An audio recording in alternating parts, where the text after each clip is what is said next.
हामी यो सन्दर्भमा चाहे स्थानीय सरकार होस्, चाहे प्रदेश सरकार होस्, चाहे सङ्घको सरकार होस्, चाहे पुल होस्, चाहे सडक होस्, चाहे राम होस्, चाहे हरि होस्, जसले जिम्मा लिए पनि, जसले कुर्सीमा बसे पनि हामी कसैले पनि हाम्रो पूर्वाधार समयमा बनाउन सकिरहेका छैनौँ। समथिङ इज रङ। केही न केही कुरा ठिक भइरहेको छैन। कहाँ व्यथिति भएको छ, कहाँ विसङ्गति भएको छ, कहाँ सुधार गर्नुपर्ने रहेछ, के गर्यो भने उपलब्धि हासिल गर्नुपर्ने रहेछ, सबै थाहा भएको रहेछ। मेरो प्रश्न, नगरेको चाहिँ किन?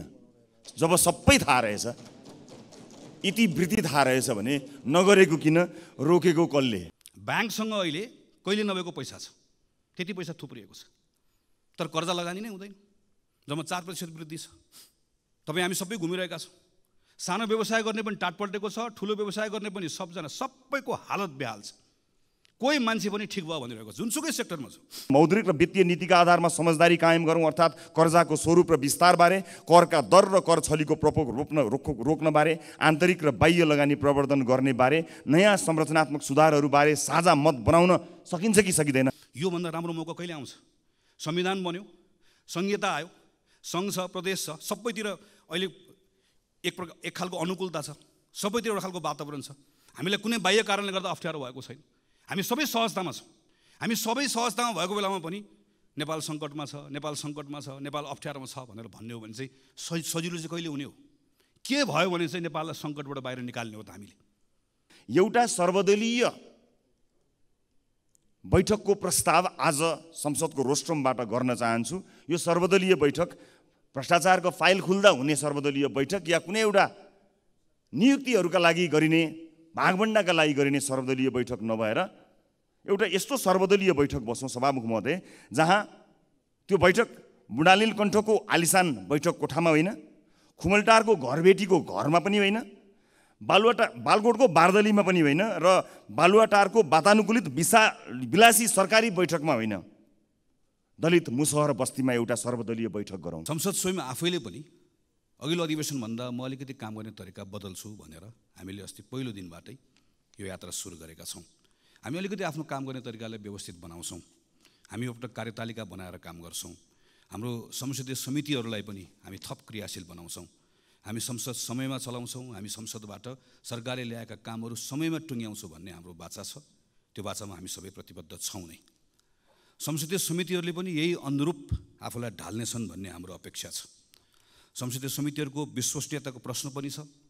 कतिपय सन्दर्भमा हामीले निर्देशन दिनका निम्ति हतारो गरेका छौँ, कतिपय सन्दर्भमा आरोप प्रत्यारोप पनि गरेका छौँ, कतिपय सन्दर्भमा प्रक्रिया मिचिएको र अपारदर्शी भएको भन्ने विषयहरू पनि सँगसँगै उठेर आएको छ। यो सबै कुराले संसदीय समितिको विश्वसनीयता घटाउँछ। त्यो भनेको सिङ्गो संसदको विश्वसनीयता घटाउँछ। सरकार नयाँ ढङ्गले काम गर्छु भनिरहेको बेलामा व्यवस्थापिका संसदको नेतृत्व सम्माननीय सभामुखले व्यवस्थापिका संसदलाई फरक ढङ्गले चलाउँछु भनिरहेको बेलामा संसदीय समितिको नेतृत्व गर्ने हामी जो छौँ, हामी सबैले पनि हाम्रो संसदीय समितिलाई फरक ढङ्गले चलाउँछु भन्ने एउटा सङ्कल्प गर्नै पर्नेछ। हामीसँग विगतका अनुभवहरू छ। कहिलेकाहीँ एउटै विषयलाई दुईटा तिनटा संसदीय समितिहरूको क्षेत्राधिकार हो कि भनेर अलमल हुँदै गर्दा सँगै बसेर काम गरेका अनुभवहरू छन्। म यो क्षणमा स्वर्गीय रविन्द्र अधिकारीलाई सम्झिरहेको छु।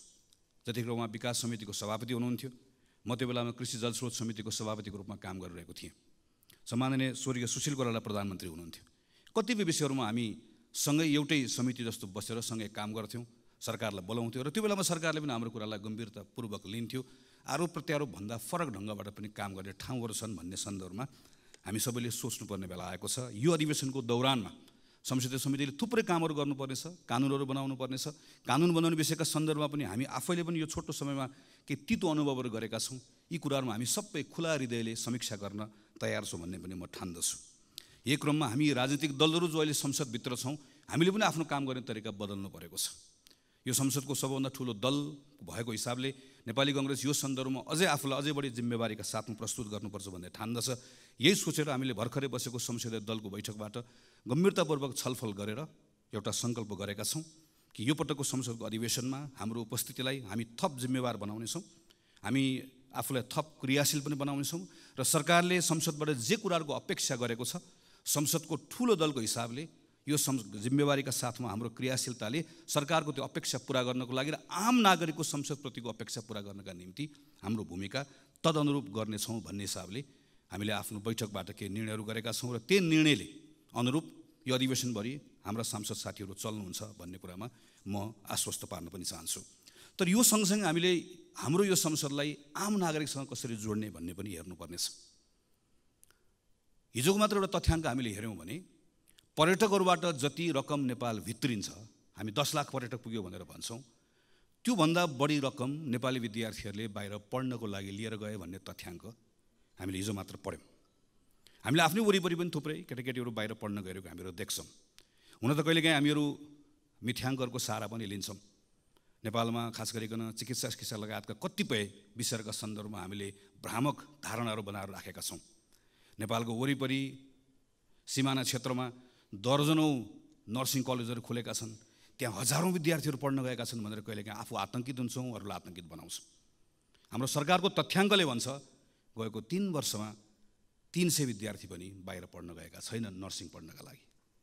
अरू विषयहरू पढ्न गएका छन्, अस्ट्रेलिया गएका छन्, क्यानाडा गएका छन्, युरोप गएका छन्, थुप्रै गएका छन्। तर सबै पढ्न भनेर गएका छैनन्। हामीले देख्छौँ कुनै बेला विद्यार्थीहरू बढी बेलायत जान्थे, जतिखेर बेलायतको इमिग्रेसन अलिकति खुकुलो थियो। कुनै बेला अस्ट्रेलिया जान्थे, अहिले क्यानाडा जान्छ। यो सबै पढ्नको लागि होइन पनि हामीलाई थाहा छ। यसका अरू धेरै पक्षहरू छन्। तर कतिपय विद्यार्थीहरू पढ्नका लागि भनेर गएका छन्, हाम्रो विश्वविद्यालयको कारणले गर्दा गएका छन्। त्यो विश्वविद्यालय शिक्षा सुधार गर्यो भने कतिपय कुरालाई यहाँ रोक्न सकिन्छ। त्यो विश्वविद्यालय क्षेत्रलाई सुधार गर्नका निम्ति केही समयपछि सरकारले यही संसदमा उच्च शिक्षाको विधेयक ल्याउँदैछ, जो अहिले सार्वजनिक भएको छ। हामी त्यसलाई पढि पनि रहेका छौँ। त्यो उच्च शिक्षाको विधेयकमा यो संसदले हामीले काम गर्नुपर्ने छ। हाम्रो विश्वविद्यालयको स्वायत्तता, विश्वविद्यालयको सँगसँगै विविधता, विश्वविद्यालयले मौलिकता पनि कसरी कायम गर्ने, सँगसँगै विश्व बजारका निम्ति हाम्रो विश्वविद्यालय त्यो अनुकूल कसरी हुने भनेर हामीले कानुनमा सँगै काम गर्नुपर्नेछ। तर त्यो कानुन आउनको लागि समय लाग्छ। त्यो कानुन आएर पारित गर्नलाई पनि समय लाग्छ। यो बिचमा त्रिभुवन विश्वविद्यालयको ठाउँ रिक्त भएको छ। त्रिभुवन विश्वविद्यालय सँगसँगै अन्य विश्वविद्यालयहरूको पनि नेतृत्व रिक्त भएको छ।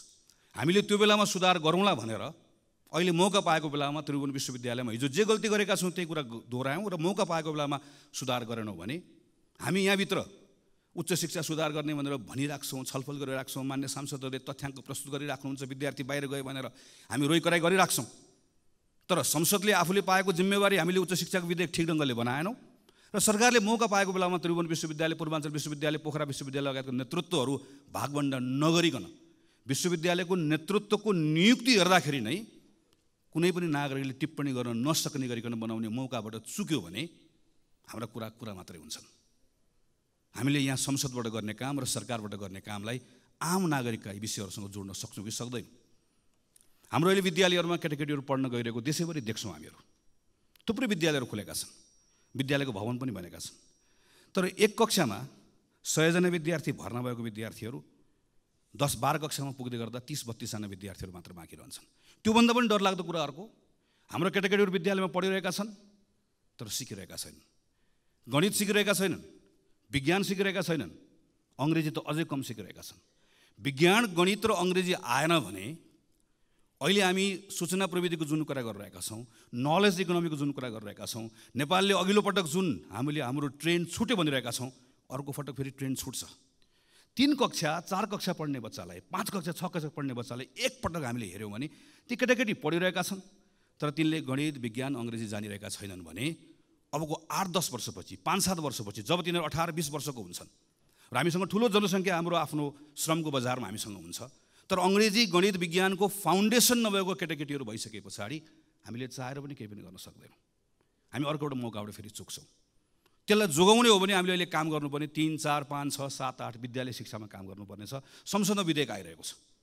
यो विधेयकलाई अहिले हामी आरोप प्रत्यारोप गर्ने वा लोक रिजाइका निम्ति हामीले आफूलाई प्रस्तुत गर्ने वा कसैको तुष्टिकरणका निम्ति वा आफ्नो राजनीतिक दलको कुनै एउटा आग्रहका निम्ति यसलाई हामी आफ्नो पोजिसनलाई प्रयोग गर्ने वा हामीले यो बेलामा यो जिम्मेवारी पुरा गर्नका लागि हामीले अहिले यो विधेयकमा काम गर्ने हाम्रो अगाडि मौका छ, हाम्रो अगाडि प्रश्न छ। यही बिचमा विधेयक बन्दै गर्दा समय लाग्छ। तर यो बिचको समयमा सरकारले सँगसँगै यो स्कुल एजुकेसनभित्र स्थानीय सरकारहरू छन्, सरकार चलाउने गरेको पार्टी, गठबन्धनकै पार्टीहरूको हामीले हेऱ्यौँ भनेदेखि भने 2/3 बढी हाम्रा स्थानीय सरकारहरू छन्। प्रदेश सरकार 7 प्रदेशमा माथि प्रधानमन्त्रीलाई अनुकूल हुने गरिकन 7 प्रदेशका सरकारहरू छन्। त्यो प्रदेशले अहिले स्कुल एजुकेसनमा के काम गर्ने हो, त्यो स्थानीय सरकारले एजुकेसनमा के काम गर्ने हो, यो 1 वर्षको समय खेर कसरी नफाल्ने हो, यहाँनिर हामीले सोच्नुपर्नेछ। र हामीले सँगसँगै यहाँभित्रको पार्लियामेन्टमा आएको कानुनमा काम गर्नुपर्नेछ। यति जिम्मेवारी पुरा गऱ्यौँ भने, जसरी अघि मैले उच्च शिक्षाको कुराकानी गरेँ, हाम्रो विद्यालय शिक्षाको क्षेत्रमा केही न केही सुधार हुन्छ, कहीँ न कहीँ हामीहरू पुगिन्छ। यही संसदको यही रोस्टममा उभिएर अहिलेकै सम्माननीय प्रधानमन्त्री हुनुभएको बेलामा स्वास्थ्य बिमा सम्बन्धी कानुन यहीँ उभिएर पढेको म सम्झन्छु।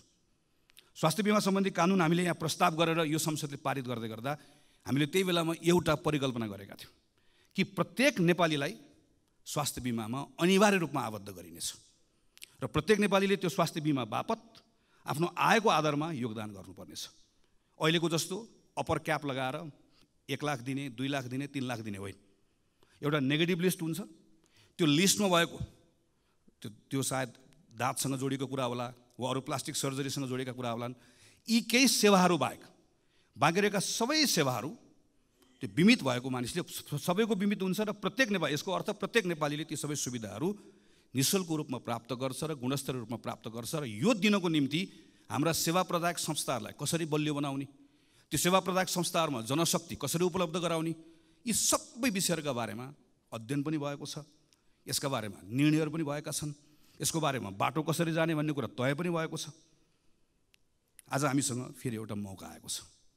हामी अहिले यो काम गर्ने वा अहिले स्वास्थ्य बिमाको हामीले अहिले पछिल्लो समयमा हामीले हेऱ्यौँ भनेदेखि भने यो प्रतिको विश्वास घट्दै गएको छ, झन् थप लथालिङ्ग बन्दै गएको छ। हामीले अहिले यहाँभित्र बसेर, संसदभित्र बसेर स्वास्थ्यको हामी नै आफूले बनाएको कानुनलाई कार्यान्वयन गराउने विषयको सन्दर्भमा हामीले जे भूमिका निर्वाह गर्नुपर्ने हो हामीले निर्वाह गर्नुपर्नेछ। सरकारको ठाउँबाट जे भूमिका निर्वाह गर्नुपर्ने हो सरकारले निर्वाह गर्नुपर्नेछ। यी साना कामहरू हुन्। मैले भनेका योभन्दा धेरै ठुल्ठुला कामहरू अहिलेका काम हुन् भन्ने लाग्न सक्दछ, तर यस्तो होइन। सम्माननीय सभामुख महोदय, अहिले हामी समुदायमा नेपाली कङ्ग्रेस भन्ने एउटा अभियान अन्तर्गत देशैभरि हिँडिरहेका छौँ। खास गरिकन यो पछिल्लो 6-8 महिना 1 वर्षभित्र नागरिकहरू के सोचिरहेका छन्, हामीलाई कसरी हेरिरहेका छन्, सिङ्गो प्रणाली, हाम्रो अहिलेको व्यवस्था, हाम्रो अहिलेको अवस्था, यी सबैको बारेमा नजिकबाट केही कुराहरू सुनौँ भनेर देशभरि साथीहरू हिँडिराख्नु भएको छ। हाम्रो नेताको निधन भएकोले हामीले कार्यक्रम स्थगित गऱ्यौँ र केही समय पछाडि यो कार्यक्रम फेरि अगाडि लिएर जान्छौँ र त्यस पछाडि आएको कुरालाई स्वाभाविक रूपमा हामी संसदमा र अरू मञ्चहरूबाट सबैको अगाडि राख्नेछौँ नै। यो बिचमा म पनि झापाबाट भैरवासम्म हुलाकी राजमार्गको बाटो हुँदै वरिपरिका समुदायहरूसँग अन्तर्क्रिया गर्दै गर्दै हिँडेँ। त्यहाँबाट अस्ति काठमाडौँ फर्किएको छु। यो बिचमा मैले देखेँ कि हाम्रा पूर्वाधारहरूको अवस्था, चाहे त्यो ठुलो पूर्वाधार होस्, चाहे झापाको त्यो कन्काई पुल होस्, मोरङको रतुवामाई पुल होस्, वा धनुषाको कमलाको पुल होस्, वा बाटोमा परेका सिँचाइका ठुला आयोजनाहरू हुन् वा साना आयोजनाहरू, चाहे सानो होस् चाहे मध्यम होस्, यी सबै आयोजनाहरूको बेहाल छ। अहिले भर्खर पनि यहाँ बाटोको कुरा निस्क्यो, सडकको कुरा निस्क्यो। अहिले नारायणगढ बुटवलको सडकबाट हामीहरू धेरै हिँडेका छौँ। हामी अहिले यही यता पोखरासम्म जाने बाटोमा पनि यहाँ सबैजना हिँडेका छौँ। हामी यो विषयमा छलफल गर्दै गर्दा के कुरा भन्छौँ भने कहिलेकाहीँ हामी ऐनमा समस्या छ त्यस कारणले गर्दा भयो भनेर भन्छौँ, कहिले वन मन्त्रालयले रुख काट्न दिएन त्यस कारणले गर्दा भयो भनेर भन्छौँ। अहिले पछिल्लो समयमा के भन्न थालेका छौँ भने सरकारले भुक्तानी दिएन त्यस कारणले गर्दा समस्या भयो भनेर भन्छौँ। सरकारले फेरि चाहिँ मैले भुक्तानी दिन खोजेको तर समयमा गर्नुपर्ने काम नसकेको कारणले गर्दा भएन भनेर भनेको हामीहरू सुन्छौँ। र यो सन्दर्भमा हाम्रो संसदभित्र हामी छलफल गर्दै गर्दाखेरि सजिलैसँग हामी एकअर्कालाई आरोप प्रत्यारोप लगाउँछौँ। तर अलिकति गहिरेर हामीले हेऱ्यौँ भनेदेखि भने हामी सबै सरकारमा बसेका छौँ। कतिपय जुन सडकको बारेमा आज हामी त्यहाँ बसेर चर्चा गरिरहेका हुन्छौँ, प्रश्न गरिरहेका हुन्छौँ, ती कतिपय सडक त आफैले सुरुवात गरेका सडकहरू छन्, आफैले शिलान्यास गरेका सडकहरू छन्। हामी प्रदेशको सरकारको सन्दर्भमा हेऱ्यौँ, स्थानीय सरकारको सन्दर्भमा हेऱ्यौँ, र कतिपय म त सरकारमा थिएन भन्ने कुनै दलले हेर्ने हो भने पनि आफै भित्र एकचोटि हेऱ्यो भनेदेखि भने कुनै बेलामा तिनै पूर्वाधारहरू बनाउने निकायको नेतृत्व गरेका साथीहरू त्यहीँ वरिपरि प्रशस्त भेटिन्छ। यसको अर्थ यो कुनै एउटा व्यक्तिको, कुनै एउटा दलको, कुनै एउटा सरकारको र कुनै एउटा समयको मात्र होइन, हामी सबैको सामूहिक असफलता हो। हामी हाम्रो पूर्वाधार समयमा बनाउन सकिरहेका छैनौँ। हामी यो सन्दर्भमा चाहे स्थानीय सरकार होस्, चाहे प्रदेश सरकार होस्, चाहे सङ्घको सरकार होस्, चाहे पुल होस्, चाहे सडक होस्, चाहे राम होस्, चाहे हरि होस्, जसले जिम्मा लिए पनि, जसले कुर्सीमा बसे पनि हामी कसैले पनि हाम्रो पूर्वाधार समयमा बनाउन सकिरहेका छैनौँ। समथिङ इज रङ। केही न केही कुरा ठिक भइरहेको छैन। त्यो ठिक गराउने कुराको सन्दर्भमा आज हामीसँग त्यो एउटा जिम्मेवारी छ, मौका पनि छ। हामीले कानुनलाई भनेका छौँ सार्वजनिक खरिद ऐनमा यो समस्या भयो भनेर भनेका छौँ, तर त्यही सार्वजनिक खरिद ऐनमा भएको व्यवस्थाको बारेमा जहाँ हामीहरू केवल कसले कति मूल्यमा बनाउने भन्ने आधारमा प्रतिस्पर्धा गर्छौँ, कसले कति मूल्यमा होइन, कसले कति समयमा बनाउने भन्ने आधारमा पनि प्रतिस्पर्धा गराउन सकिन्छ भन्ने व्यवस्था छ। यो व्यवस्था लागू गरौँ भनेर पटक पटक भनेको म स्मरण गर्छु, स्मरण गराउन पनि चाहन्छु। यस्ता कतिपय कानुनको व्यवस्थाहरू भएर पनि प्रयोग गरेका छन्। कानुनमा समस्या छ भने कानुन बदल्न सक्ने ताकत यो संसदसँग छ, किनकि हामी सबैले यो मार खेपिरहेका छौँ। अभ्यासमा समस्या छ भने अभ्यास बदल्ने पनि हामीसँग त्यो शक्ति बोकेर बसेका छौँ। यो कुनै रकेट साइन्सको कुरा होइन। हाम्रै साथीहरू नेपालभन्दा बाहिर गएर जिम्मेवारी लिएर जाँदै गर्दा पूर्वाधार समयमा बनेको छ। हाम्रै कामदारले गरेका छन्। हामी जसलाई ठेकेदार भनेर भन्छौँ, त्यो पनि एउटा व्यवसाय हो, त्यो पनि एउटा जिम्मेवारी हो।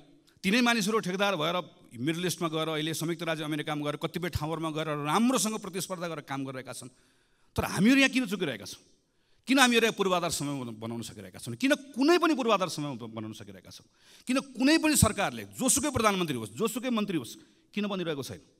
यो संसदले यो पटक यसका बारेमा राम्रोसँग छलफल गर्नुपर्नेछ। यसका बारेमा बसेर राम्रोसँग काम गर्नुपर्नेछ। संसदको के भूमिका हो संसदले गरौँ। संसदीय समितिले कतिपय कामहरू गर्नुपर्नेछ। सरकारले कतिपय जिम्मेवारी निर्वाह गर्नुपर्नेछ।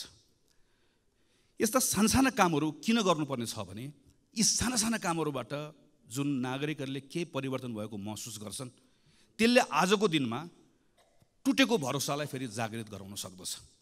म अहिले 12-13 दिन घुमेर आइसकेपछि त्योभन्दा पहिला पनि हिँडिरहेको थिएँ। म डराएको छैन, तर कता कता कहीँ न कहीँ मनभित्र एउटा ठुलो चिन्ता केमा लागेको छ भने एउटा भरोसा गुम्दै गएको छ। राम्रोसँग बसेर कुराकानी गऱ्यो भने राजनीतिक अधिकार पाएको कुरामा, आर्थिक सामाजिक सांस्कृतिक अधिकार पाएको कुरामा नागरिकहरूले ठुलो गौरव गरेका छन्। उनीहरू गर्छन्। उनीहरू यो मानेमा हाम्रो नेतृत्वप्रति उनीहरूको ठुलो सम्मान पनि छ, राजनीतिक दलप्रति सम्मान पनि छ। हिजोको अवस्थासँग तुलना गर्दै गर्दा हिजो विद्यालय पढ्न नपाएको मान्छे 8 कक्षा पढ्न पाउँदै गर्दा स्वाभाविक रूपमा खुसी छ। तर के कुराले चिन्तित छ, के कुराले आक्रोशित छ भने 8 कक्षा एउटै कक्षामा पढ्न थालेको धेरै भयो। 8 बाट 9 जान चाहन्छ, 9 बाट 10 जान चाहन्छ, त्योभन्दा माथि बढ्न चाहन्छ। तर अड्केको कुराले गर्दा आक्रोशित छ, कहीँ न कहीँ भरोसा गुमाएको छ। राजनीतिक दलहरूप्रति मात्र होइन, अहिले पछिल्लो समयमा मैले घुम्दै गर्दा मैले देखेको कुरा, अड्डा, अदालत, प्रहरी, प्रशासन, दल, ब्याङ्क, वित्तीय संस्था, हामीसँग जे जति कुराहरू छन् जसलाई हामी संस्था पनि भन्छौँ। स्टेट भनेको केवल पार्लियामेन्ट, अदालतहरू मात्र होइन, सबै कुराहरू, सबैसँगको एउटा खालको विश्वास घुम्दै गएको अवस्था छ। यो डरलाग्दो छ। यो विश्वासलाई हामीले पुनर्स्थापित गर्नै पर्छ। यो हामी सबैको जिम्मेवारी हो। यो विश्वास पुनर्जागृत गर्न सकिएन, भरोसा फेरि स्थापित गर्न सकेन भने हामी सबैले गुमाउने अवस्था आउँछ। यसका निम्ति फेरि पनि सबभन्दा बढी काम गर्नुपर्ने, सबभन्दा बढी जिम्मेवारी लिनुपर्ने सरकार सञ्चालन गर्नेले नै हो। सरकार सञ्चालन गर्ने कुरामा फेरि पनि सरकारको नेतृत्व गर्नेले नै हो। मैले यो संसदमा पटक पटक उभिएर त्यस कारणले भनेको छु र फेरि पनि त्यो कुरा दोहोऱ्याउन चाहन्छु। प्रधानमन्त्री नै हो, प्रधानमन्त्री लिडर हो, प्रधानमन्त्री क्याप्टेन हो। प्रधानमन्त्रीले सरकार सञ्चालन गर्दै गर्दा सबैलाई सँगै लिएर गएर अपेक्षित परिणाम दिन सक्दै गर्दा त्यसले एउटा विश्वास जागृत गराउन सक्छ। हामीले अस्ति मात्रै 1 वर्षको आफ्नै कार्यकालको समीक्षा गरेर प्रधानमन्त्रीले केही कुराहरू घोषणा गरेको सुन्यौँ। कतिपय कुराहरूको आत्मस्वीकारोक्ति छ, कतिपय कुराहरू भएका कमजोरीहरूलाई स्वीकार गर्नुभएको छ, कतिपय कुराहरूको सन्दर्भमा नयाँ गर्ने कुराहरूको बारेमा केही सङ्कल्प पनि गर्नुभएको छ। तर त्यही पुसबाट यहाँसम्म आइपुग्दै गर्दाका केही महिनाभित्रका गतिविधिहरू हामीले हेऱ्यौँ भनेदेखि भने प्रयासहरू गर्न खोजिएको छ, तर अझै पनि त्यहाँ ठिक ढङ्गबाट त्यसलाई त्यो लय पक्रिएको छैन भन्ने हामीले महसुस गरेका छौँ। मलखाद नपाएको कुरा यो संसदमा मैले गर्न थालेको 64-65 सालदेखि प्रत्येक वर्षको सिजन हुन्छ। हामी ठ्याक्क अब चैत वैशाखतिर आएपछि मलको बारेमा कुरा गर्छौँ। ठ्याक्क हामी असार आएपछि विपदको बारेमा संसदको क्यालेन्डर बनाउँदै गर्दा मलको कुरा गर्ने, एसएलसीमा फेल भएको कुरा गर्ने भने क्यालेन्डर बनाइदिए पनि हुन्छ। कुन समयमा कुन महिनामा के को कुरा हुने भन्ने कुरा यसमा हामी गएको 10-12-15 वर्षदेखि लगातार त्यही विषयमा त्यो महिनामा ठ्याक्क कुरा गर्छौँ, त्यसलाई बिर्सन्छौँ, फेरि अर्को चोटि आउँछ अर्को कुराकानी गर्छौँ। अहिले यस्ता लामो समयदेखि रोकिएका विषयहरूमा केही गर्नुपर्छ भनेर प्रधानमन्त्रीले छलफल गरेको हामीले देख्यौँ। तर छलफल गरिसके पछाडि आज छलफल भयो, मैले भनेको 10 दिनभित्रमा 15 दिनभित्रमा यति काम गर्ने भनेर निर्देशन दिएको पनि हामीले पढ्यौँ। योभन्दा अगाडिको प्रधानमन्त्रीले निर्देशन नदिएकोले अहिले मैले निर्देशन दिएकोले गर्दा हुन्छ भन्ने सोचबाट बाहिर निस्कनुपर्छ। निर्देशनले हाम्रो समस्याको समाधान गर्दैन। प्रधानमन्त्रीले निर्देशन दिएको देखेपछि मन्त्रीले पनि निर्देशन दिने हो, मन्त्रीले दिएको देखेपछि संसदीय समितिले पनि निर्देशन दिने हो। सबैलाई निर्देशन दिने मात्रै हो। स्थानीय सरकारहरूको हालत यही छ, प्रदेशको सरकारको हालत यही छ। त्यसैले यहाँभित्र हाम्रो समस्याको समाधान खोज्नका निम्ति अतिरिक्त पहल कदमी चाहिएको छ। त्यसैले म फेरि दोहोऱ्याएर भन्छु कि प्रधानमन्त्रीले त्यो सिंहदरबारभित्र प्रधानमन्त्रीको कुर्सीमा बसेर दिनको 10 देखि 5 बजेको समय जसरी एउटा कुनै संस्थाको प्रमुखले जसले संस्थाको नेतृत्व गरेको हुन्छ, दिनको निश्चित समय आफूले दिएको जिम्मेवारी भन्दा बाहेक अरू कुनै जिम्मेवारीको बारेमा चिन्तन गर्दैन, सोच्दैन, त्यसैलाई प्राथमिकतामा राख्छ। नेपालको प्रधानमन्त्रीले पनि त्यसै गरिकन काम गर्नै पर्छ। त्यसपछि मात्रै त्यो उपलब्ध भएको समयको बिचमा गरिने छलफलले समस्या पनि देखाउँछ, समस्याको पहिचान पनि हुन्छ, समाधान कसरी खोज्ने भन्ने कुरा पनि जान्छ र त्यसैले हामीलाई टुङ्गोमा पनि पुर्याउँछ। काम गर्ने तरिका नबदलिकन फरक परिणाम आउँदैन। उही काम गरेर फरक परिणामको अपेक्षा गर्ने कुरा केवल मूर्खता मात्रै हुन्छ। त्यसको सुरुवात स्वयं प्रधानमन्त्रीबाट गरिनुपर्छ।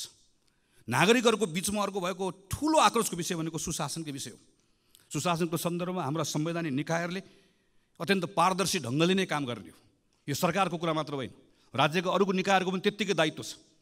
संविधानले सृजना गरेका संस्थाहरूले पारदर्शी ढङ्गले काम गर्नुपर्नेछ। उसको विश्वसनीयतामाथि पनि प्रश्नहरू उठेका छन्, ती विश्वसनीयताले काम गर्नुपर्नेछ। सम्मानित अदालतको पनि यसमा भूमिका छ, संसदीय समितिहरूको पनि भूमिका छ, तर फेरि पनि सबभन्दा ठुलो भूमिका सरकारकै छ। सरकारले सुशासनको सम्बन्धमा मैले काम गरेँ भनेर हुँदैन।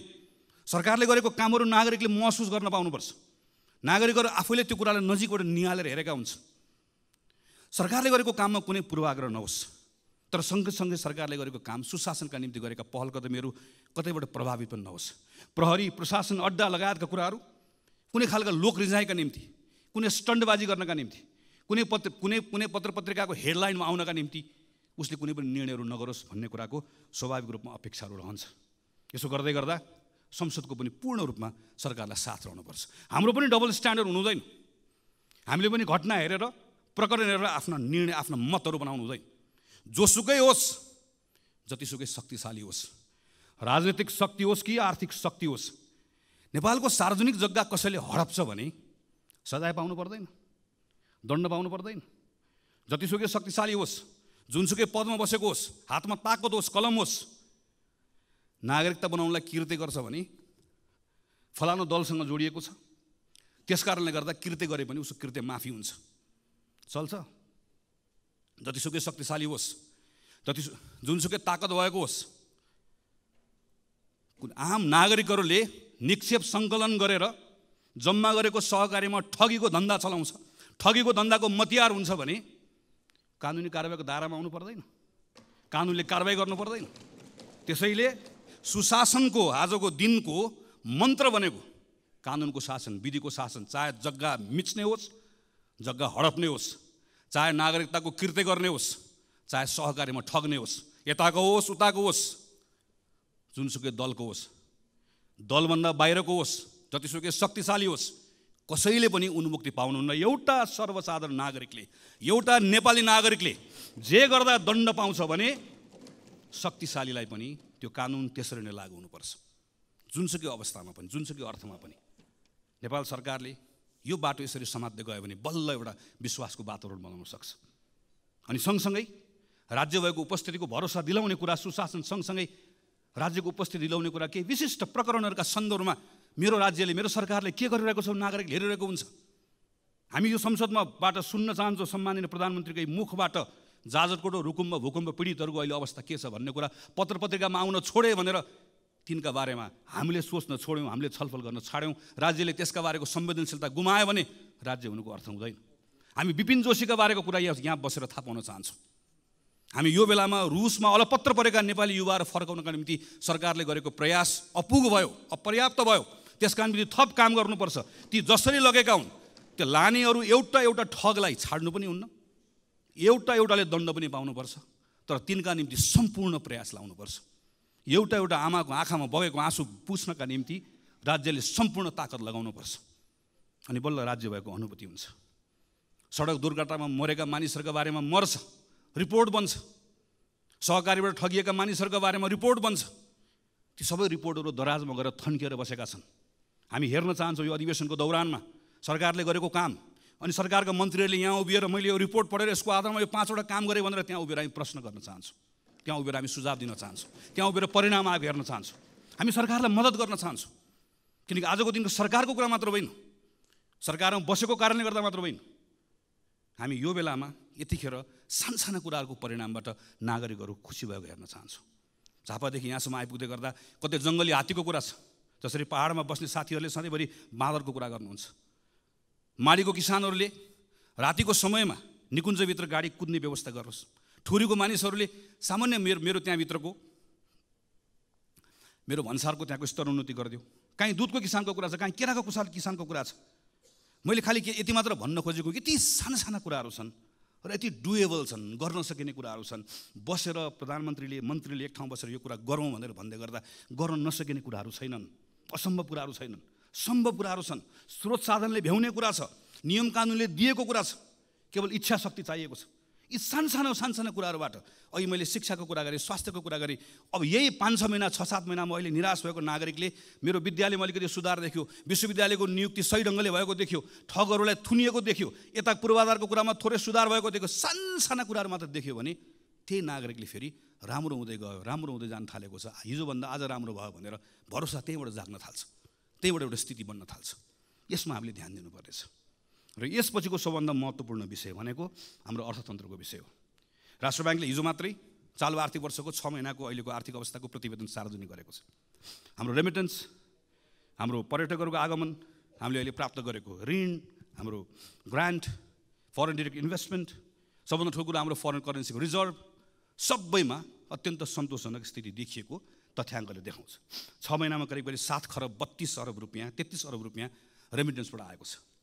म त्यो खाडीमा, मलेसियामा, भारतमा, अरू देशहरूमा गएर काम गरेर दुःख गरेर नेपाल पठाएर आजको यो अप्ठ्यारोमा नेपाल चलाइराख्नुभएका, नेपाल चलाउनका निम्ति खास नेपाल चलाउने ती तमाम गएका साथीहरूलाई हामीले कहिले पलायन भयो भनिदिएका छौँ, कहिले भाष्यो भनिदिएका छौँ। म यो संसदको रोस्टरमा उभिएर तीप्रति सम्मान प्रकट गर्न चाहन्छु।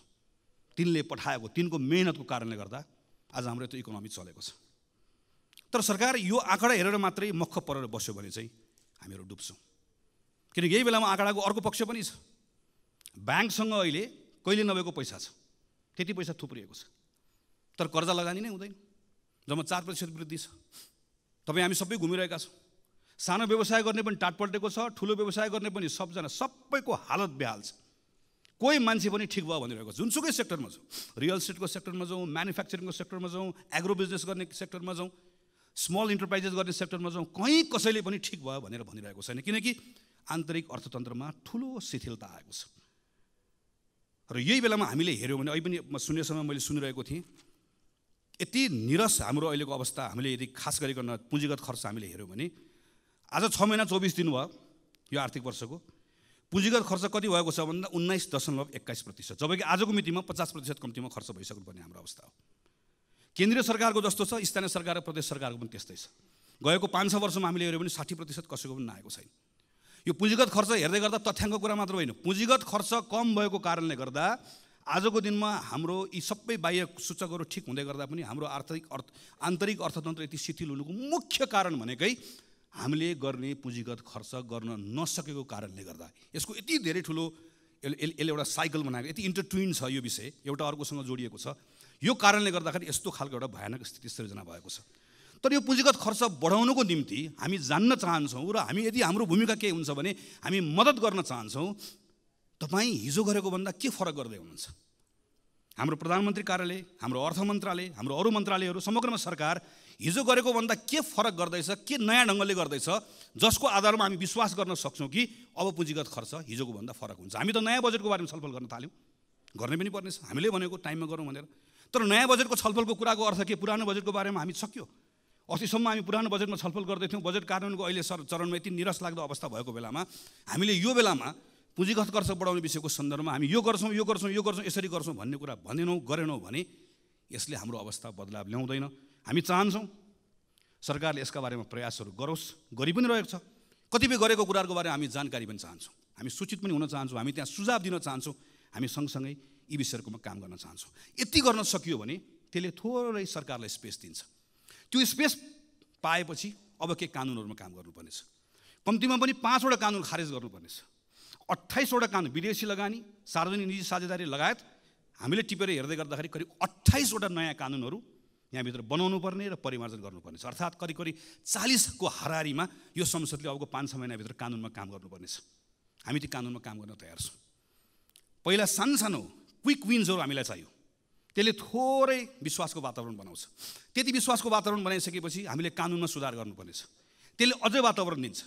त्यति वातावरण दिएपछि अनि हामीले अर्थतन्त्रको संरचनागत सुधार गर्नै पर्नेछ। किनकि हामी निर्वाचनमा जाने, निर्वाचन जित्ने, बहुमतको सरकार बन्ने, संविधान बनिसक्यो, कुनै अहिले युद्ध द्वन्द्व केही छैन, हामी सामान्य अवस्थामा छौँ। यो अवस्थामा पनि हामीले अर्थतन्त्रको संरचनागत सुधार गरेनौँ। हेर्नुहोस् त, हाम्रो व्यापार घाटा हामी अहिले हेऱ्यौँ भने हामी बङ्गलादेश जस्तो हुने भन्छौँ म्यानुफ्याक्चरिङ सेक्टरमा। हाम्रो अहिले करको दर जुन छ, करको यो दर राखेर हामी बङ्गलादेश जस्तो हामी म्यानुफ्याक्चरिङ सेक्टर बन्न सक्छौँ।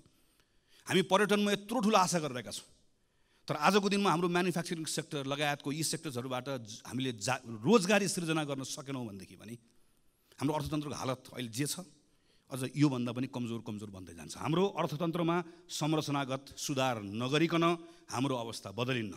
संरचनागत सुधारको लागि पहिलो पाइला नचालिकन गन्तव्यमा पुगिन्न। पहिलो पाइला चाल्नको लागि आत्मविश्वास चाहिएको छ।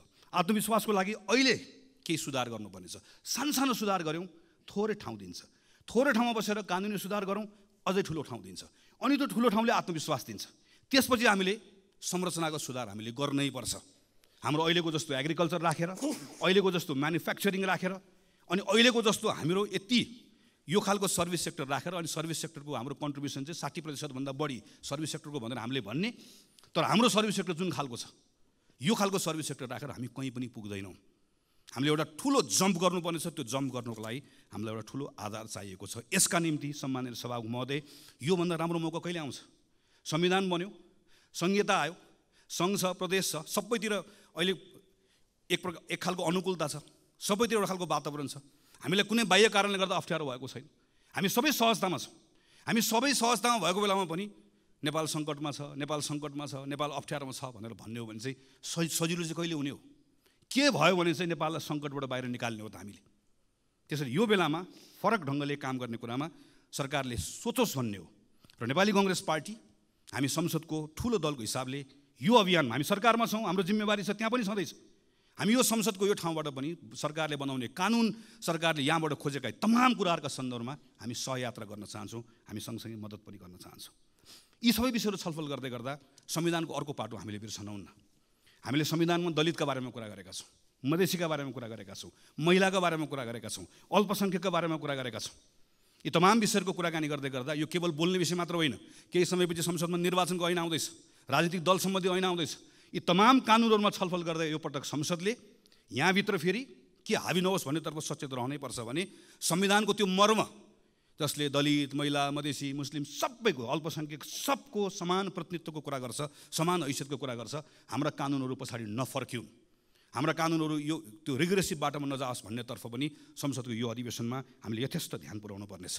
पछिल्लो समयमा हामी के देख्दै गएका छौँ भने डेमोक्रेसीको एउटा सुन्दर पक्ष भनेको असहमति राख्न पाउने कुरा हो, आफ्नो फरक मत राख्न पाउने कुरा हो। तर केन्द्र कतिपय ठाउँमा सङ्घको सरकार पनि हामी कतिपय ठाउँमा अनुदार हुँदै गर्दा त्यसको सिको प्रदेशको सरकारले, त्यसको सिको स्थानीय सरकारहरूले गर्न थालेर एउटा नागरिकका समूहले आफ्नो मागहरू राख्दै गर्दा, हाम्रो असहमतिहरू राख्दै गर्दाखेरि हाम्रो सिभिक स्पेसहरू हामीले खुम्चाउँदै जाँदै गर्दा, साँगुरो बनाउँदै जाँदै गर्दा यसले अनुदार चेहरा देखाउने, चरित्र देखाउने मात्र होइन, त्यसले त्यो डेमोक्रेसीको सबैभन्दा सुन्दर पक्षलाई सङ्कुचित गर्दै गर्दा यो प्रतिको विश्वास पनि उड्दै जान्छ। यो तर्फ पनि सरकार सचेत रहनुपर्नेछ र संसद पनि सचेत रहनुपर्नेछ। हामीले पनि सरकारलाई यो सन्दर्भमा हामी यो त्यो नभनिकन उसलाई सचेत गराउनु पर्ने, उसलाई ख्याल गराउनु पर्नेछ कि डेमोक्रेसीमा यहाँ संसदभित्र मात्र होइन, संसदमा हामीले सरकारलाई औँला तेर्साउन पाएको जस्तै नागरिकले पनि रत्न पार्कमा बसेर सरकारलाई औँला तेर्साउन पाउनुपर्छ, चाहे त्यो स्थानीय सरकार होस्, चाहे त्यो सङ्घको सरकार होस्। त्यो स्पेस यदि खुम्चिँदै गयो, साँगुरो हुँदै गयो भने त्यो आक्रोश सिङ्गो प्रणालीले थेग्नु पर्ने अवस्था आउँछ, जुन हामीले थेग्न नसक्ने अवस्था बन्न सक्दछ। त्यसैले सम्माननीय सभामुख महोदय, नेपाली कङ्ग्रेस पार्टीको तर्फबाट हामी यो पटकको यो अधिवेशन यसपटक हाम्रै माग, हामी सबैको माग रह्यो, हामी बजेटको प्री बजेट छलफल पनि अहिले गर्दैछौँ। यसलाई पनि हामी सार्थक बनाउन चाहन्छौँ, यो औपचारिकता मात्र नहोस् भन्ने चाहन्छौँ। हामी सरकारले भनेका तमाम जुन कमिटमेन्ट अनुसारको कानुनहरू यो संसदको अधिवेशनमा आओस् भन्ने चाहन्छौँ। त्यो सक्रियतापूर्वक त्यसमा हामीहरू भाग लिएर अन्य दलहरूसँग पनि सहकार्य गरेर हामी छिटोभन्दा छिटो हाम्रो संविधानको मर्म अनुसारको कानुनहरू बनाएर यहाँबाट पारित होस् भन्ने अवस्था होस् भन्ने हामी चाहन्छौँ। यो अधिवेशनमा सम्माननीय सभामुख महोदयले प्रारम्भमा भन्नुभएको जस्तै यसलाई हामी जिम्मेवार बनाउँछौँ, व्यवस्थित बनाउँछौँ, तर सँगसँगै सांसदहरूले राख्नुभएको कुराहरू चाहे शून्य समयमा होस्, चाहे विशेष समयमा होस्, यहाँबाट उठेका ती प्रश्नहरू केवल प्रश्नका रूपमा मात्र नहोस्, सरकारले निरन्तर रूपमा त्यसको जवाफ दिने अवस्था बनोस्। हामी यो सन्दर्भमा काम होस् भन्ने चाहन्छौँ। हामी यो बिचको समयमा यहाँभित्र दलहरूका बिचमा कैयन कुराहरू छन्, चाहे त्यो टिआरसीको कुरा होस्, चाहे हाम्रो अन्तर्राष्ट्रिय सम्बन्धको कुरा होस्, कतिपय कुराहरूमा हामीले एउटा साझा धारणा बनाउनु पर्नेछ, समान धारणा बनाउनु पर्नेछ। संसदभित्र हुने छलफलले, यहाँभित्र हुने वाद विवादले, यहाँभित्र हुने बहसले एकतालाई बल पुऱ्याओस्।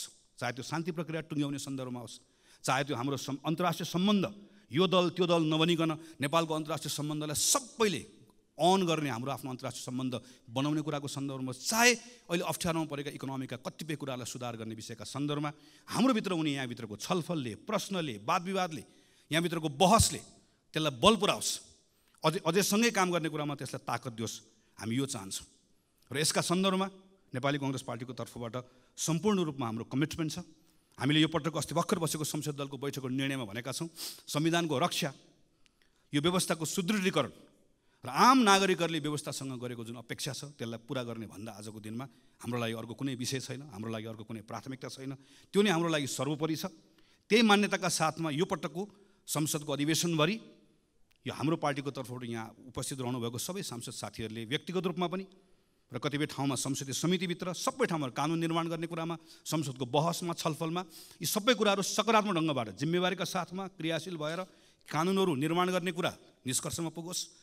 सरकारमाथि निरन्तर प्रश्न पनि होस्, कतिपय ठाउँमा प्रतिरोध पनि होस्, बहस पनि होस्, छलफल पनि होस्, सुझाव पनि होस्, सहकार्य पनि होस्। यी विषयका सन्दर्भमा हाम्रो पार्टीका हाम्रा सांसद साथीहरूले काम गर्ने भन्ने सन्दर्भमा जुन स्वाभाविक पनि छ, तर अझै बढी जोड दिएर हामीले अस्ति भर्खर भएको बैठकबाट निर्णय गरेका छौँ। त्यसैले आज पहिलो हाम्रो पार्टी दलको तर्फबाट आफ्नो विषयहरू राखेर आफ्नो विषयहरू टुङ्ग्याउने क्रममा म सिङ्गो सम्मानित सभामुख महोदय मार्फत सिङ्गो संसदलाई यो कुरामा आश्वस्त पार्न चाहन्छु कि जसरी यो अहिलेको यो अधिवेशन यसलाई सार्थक बनाउने भनेर सरकारले, सम्माननीय सभामुख महोदयले, सबै राजनीतिक दलका शीर्ष नेताहरूले, हामी सबैले एउटा सोच बनाएका छौँ, सङ्कल्प बनाएका छौँ। यो सङ्कल्पलाई पुरा गर्ने साथमा हामी नेपाली कांग्रेस पार्टीको तर्फबाट 100% हाम्रो यसमा संलग्नता रहन्छ, 100% हाम्रो सक्रियता रहन्छ र हामी अन्य दलहरूसँग, संसदभित्र रहनुभएका तमाम अरू सबै दलहरूसँग कानुन निर्माण गर्ने कुरा, सुशासनका कुरा, भ्रष्टाचार अन्त्य गर्ने कुरा र हाम्रो अर्थतन्त्रलाई चलायमान बनाउने कुरा र संविधानलाई कार्यान्वयन गर्ने कुरा, खास गरिकन संघीयताको कार्यान्वयन गर्ने कुरा, सुशासनको कुरा लगायतका तमाम विषयहरूका सन्दर्भमा हामी सहकार्य पनि गर्न चाहन्छौँ।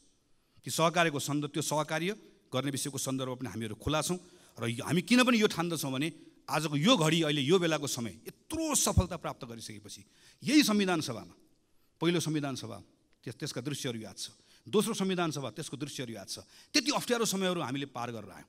आज त धेरै सहजता छ, धेरै अनुकूलता छ, तर यो सहजता र अनुकूलताको बिचमा पनि एक प्रकारले सम्माननीय सभामुख महोदय राजनीतिक दलहरूको अग्नि परीक्षाको जस्तो समय छ।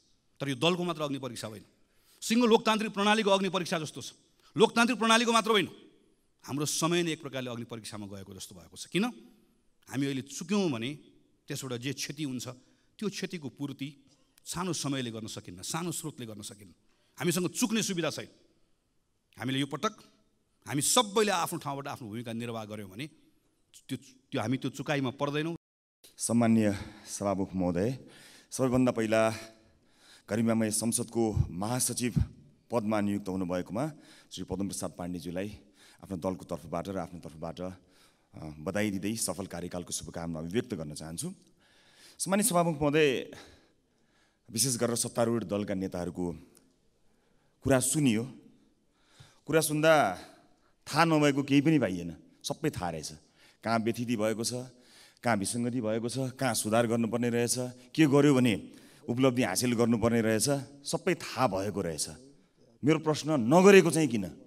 जब सबै थाहा रहेछ, इतिवृत्ति थाहा रहेछ भने नगरेको किन, रोकेको कसले? हामी नयाँ दलले कि नयाँ दलले यो कुरा रोकेको हो त? यदि नयाँ दलले रोकेको हो भने कहाँनिर रोक्यो त्यो पनि जानकारी पाउन पाए सजिलो हुन्थ्यो। त्यसैले म वर्षौँदेखि चलिआएको संसदलाई आरोप प्रत्यारोप, छेडखानी, घोच्ने पेच्ने ठाउँ बनाउनुभन्दा अलिक फरक ढङ्गले जाउँ भन्ने प्रस्तावसहित आज यहाँ उपस्थित हुन लागेको छु सभामुख महोदय। र यदि घोचपेच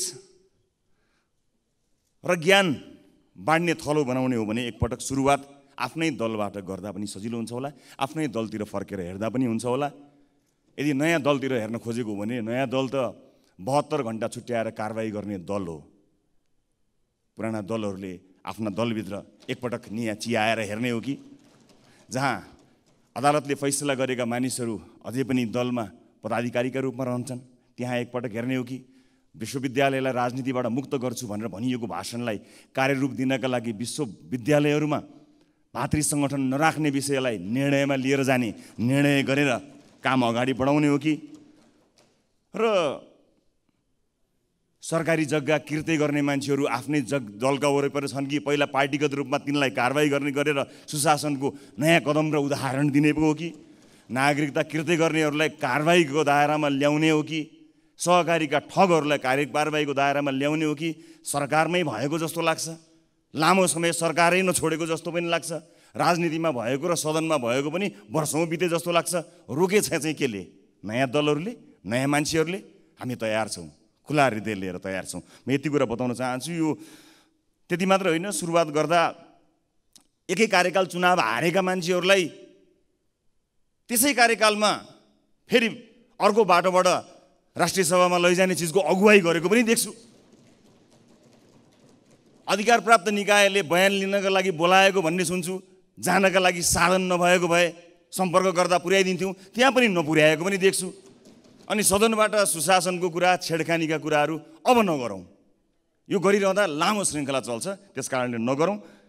मिडिया मेटेरियल बन्ने कि ल मेकर बन्ने, यहाँहरूको छुट। हामी ल मेकर बन्नका लागि उपस्थित भएका छौँ। 180 दिन सदन चल्दा अधिवेशनले एक मात्र चाहिँ यो विधेयक पास गर्यो र संविधान कार्यान्वयनका लागि तत्काल 40भन्दा बढी कानुन आवश्यकता पर्दाखेरि पनि हामीले अस्तिबाट यो सुरुवात गरेका छौँ र दोस्रो अधिवेशनका केही कमी कमजोरीहरूलाई सच्याएर अब यो सदनलाई अलिकति उत्तरदायित्व सहित अगाडि बढाउने प्रतिबद्धताका साथ हामी आएको हुनाले यसपटक संसदले क्यालेन्डर लागू गरेको छ। क्यालेन्डरले विगतमा जस्तो कुनै लहरमा या कुनै कारणले संसद प्रभावित हुने प्रवृत्तिलाई पनि न्यूनीकरण गर्नेछ भन्ने मैले विश्वास लिएको छु र निर्धारित दिनको जिम्मेवारी त्यही दिन पुरा गर्नका लागि पनि बाध्य बनाउनेछ। र ढिलै भए पनि संसदले आफ्नो क्यालेन्डर बनाएकोमा निरन्तर वकालत गर्दै आएको हामी रासोपा खुसी छौँ। कम्तीमा पनि अलिकति क्रेडिट दिनुभए हुन्छ, नसिकाउनु होला, अलिकति नयाँबाट सिक्नु पनि होला। अब संसदलाई बिजनेस दिनका लागि सरकार असफल भएको कुरा यहाँ उठिसकेको छ, त्यस कारणले म त्यसमा धेरै जान्न, मेरो समय पनि कम छ। र त्यस्तो अवस्थामा सरकारले बिजनेस नदिँदाको अवस्थामा सांसदहरूले दर्ता गराएका सङ्कल्प र जरुरी सार्वजनिक महत्त्वका प्रस्ताव कार्यसूचीमै नचढाउने जुन प्रवृत्ति छ त्यसलाई चाहिँ नागरिकसँग प्रत्यक्ष जोडिने अनेकौँ यस्ता प्रस्ताव दर्तामै सीमित गराउने यो गलत अभ्यास, विशेष गरेर संसद चाहिँ जनप्रतिनिधिको एउटा सच्चा थलो भएको हुनाले त्यसमा अलिकति जोड दिनुपर्ने कुरामा सभामुख महोदयको ध्यान आकर्षण गर्न चाहन्छु र संसदमा विभिन्न प्रतिनिधित्व गर्ने दलहरू र शीर्ष नेतृत्वको पनि ध्यान आकर्षण म गर्न चाहन्छु। त्यसै गरी बहुमतको बलमा विपक्षीले राखेका जनमैत्री संशोधन पनि फेल गराउने जुन प्रवृत्ति छ त्यसलाई पनि अन्त्य गर्न यसपालिको अधिवेशन सफल होस् भन्ने कामना गर्न चाहन्छु र बहुमतले सरकार बनाउनु र कानुन बनाउनुको अन्तरमा हामी गम्भीर रूपमा समीक्षा गर्न सक्छौँ र त्यस्तो हुने प्रतिबद्धता व्यक्त गर्छौँ होला भन्ने आशा र अपेक्षा पनि म यहाँ अभिव्यक्त गर्न चाहन्छु। सभामुख महोदय, मैले धेरै कुरा गर्न खोजेको थिएँ तर समयको पाबन्दी छ। यो विशेष गरेर जब भ्रष्टाचारका फाइलहरू खुल्छन् त्यतिखेर र अन्य विभिन्न विषयमा चाहिँ ठुला दलका सर्वदलीय बैठकहरू बस्ने गरेको छन्। त्यस्ता सर्वदलीय बैठकहरू यदि साँच्चै नै संसदलाई काम गर्ने थलो बनाउने र अघि हामीले भने जस्तो छेडखानी घुमाएर सिधै भन्ने थलोभन्दा कानुन बनाउने थलो बनाउने हो भने एउटा सर्वदलीय बैठकको प्रस्ताव आज संसदको रोस्ट्रमबाट गर्न चाहन्छु। यो सर्वदलीय बैठक भ्रष्टाचारको फाइल खुल्दा हुने सर्वदलीय बैठक या कुनै एउटा नियुक्तिहरूका लागि गरिने, भागभण्डाका लागि गरिने सर्वदलीय बैठक नभएर एउटा यस्तो सर्वदलीय बैठक बसौँ सभामुख महोदय जहाँ त्यो बैठक बुढालिल कण्ठको आलिसान बैठक कोठामा होइन, खुमलटारको घरबेटीको घरमा पनि होइन, बालकोटको बारदलीमा पनि होइन र बालुवाटारको वातानुकूलित विलासी सरकारी बैठकमा होइन, दलित मुसहर बस्तीमा एउटा सर्वदलीय बैठक गरौँ जसमा 5 वटा महत्त्वपूर्ण विषय सर्वदलीय निर्णयबाट पास गरौँ र सदनमा आउँ भन्ने प्रस्ताव राख्न चाहन्छु। ती 5 वटा विषय, पहिलो आर्थिक शिथिलता र आम नैराश्यता र युवा पलायनका लागि युवा केन्द्रित प्रोजेक्ट होप नामक अभियान सुरु गरौँ जसमा मौद्रिक र वित्तीय नीतिका आधारमा समझदारी कायम गरौँ, अर्थात् कर्जाको स्वरूप र विस्तारबारे, करका दर र कर छलीको प्रकोप रोक्नबारे, आन्तरिक र बाह्य लगानी प्रवर्धन गर्ने बारे, नयाँ संरचनात्मक सुधारहरूबारे साझा मत बनाउन सकिन्छ कि सकिँदैन यसबारे सर्वदलीय बैठक गरौँ। सहकारी र लघु वित्त संस्थाहरूको कडा नियमन र पीडितहरूको रकम फिर्ता गर्न, सम्पत्ति रोक्का र जफत प्रक्रिया तुरुन्तै सुरु गर्न, कानुनी र प्रशासकीय तदारुकता देखाउन सक्छौँ कि सक्दैनौँ त्यही बैठकबाट पारित गरौँ र सदनमा लिएर आउँ। सर्वदलीय त्यस्तो बैठक गरौँ। मेरो दोस्रो मुद्दा सुशासन र भ्रष्टाचार नियन्त्रणका लागि 2048 सालपछि नेपाल सरकारलाई प्राप्त सबै जनप्रतिनिधिको सम्पत्ति विवरण सार्वजनिक गरौँ। प्रेसले हेरोस्, जनताले बुझुन् अनि सम्बन्धित निकायले छानबिन गरून्। यस्तो अभूतपूर्व पारदर्शिता देखाउन सकियो भने मात्रै सुशासन हाम्रो अभिव्यक्ति होइन, साँच्चै नै विश्वसनीयता बन्न सक्छ। यो दोस्रो बुदामा सर्वदलीय बैठक गरौँ। तेस्रो बुदा रुग्ण भौतिक आयोजनाको व्यवस्थापन गरौँ। ढिलासुस्ती र भ्रष्टाचारको मुहान बनाइएका देशैभरि अलपत्र रहेका ठुला आयोजनामाथि अब हस्तक्षेप गरौँ। 2075 सालमै ल्याइएको द्रुततर निर्माण तथा विकास सम्बन्धी विधेयक पास गरौँ। सर्वदलीय बैठकमा मेरो एउटा प्रस्ताव छ। मेरो चौथो प्रस्ताव छ सर्वदलीय बैठकका लागि शिक्षा, स्वास्थ्य र सामाजिक सुरक्षाका सङ्कट समाधान गर्नको निमित्त। सिप र सिकाइको सङ्कट छ, स्वास्थ्य बिमाको अपर्याप्तता छ, कुपोषणको महामारी छ र धान्न नसकिने सामाजिक सुरक्षाको मोडलबारे शीर्ष नेताहरूले कहिल्यै छलफल भएको देखिएको छैन। हामीले सुरु गरेका छौँ यस्तो नीति मन्थन र यो श्रृङ्खलामा सहभागी हुने प्रस्ताव, म सर्वदलीय प्रस्ताव यहाँ राख्न चाहन्छु, जहाँ विश्वविद्यालयको कुलपति प्रधानमन्त्री होइन, मेरिट बेसमा क्षमतावान मान्छे आउने कुराको सुनिश्चितता गरौँ। परराष्ट्र मामिला सम्बन्धी विषयमा एउटा प्रस्ताव राख्न चाहन्छु सभामुख महोदय।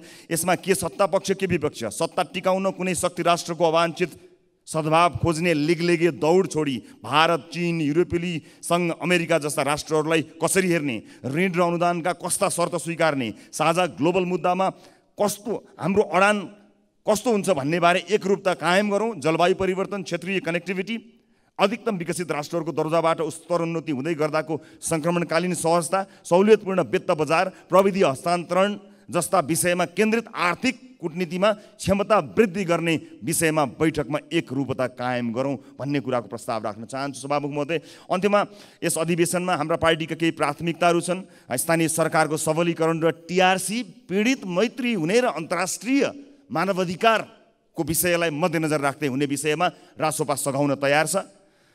त्यसैगरी सर्वव्यापी कुशासन र दण्डहीनता विरुद्ध हामी यसपटक सदनमा आवाज उठाउँछौँ। आर्थिक पुनरुत्थान तथा युवा उद्यमशीलतामा केन्द्रित नीतिगत रूपमा हामी यसपटक पहल गर्नेछौँ। सर्वाङ्गीण विकास, सामाजिक विकास, शिक्षा, स्वास्थ्य जस्ता विषयमा कुराकानी गर्नेछौँ। सभामुख महोदय, मलाई 1 मिनटको समय पाऊँ, म एउटा कुरा सकिहाल्छु। सम्मानीय सभामुख महोदय,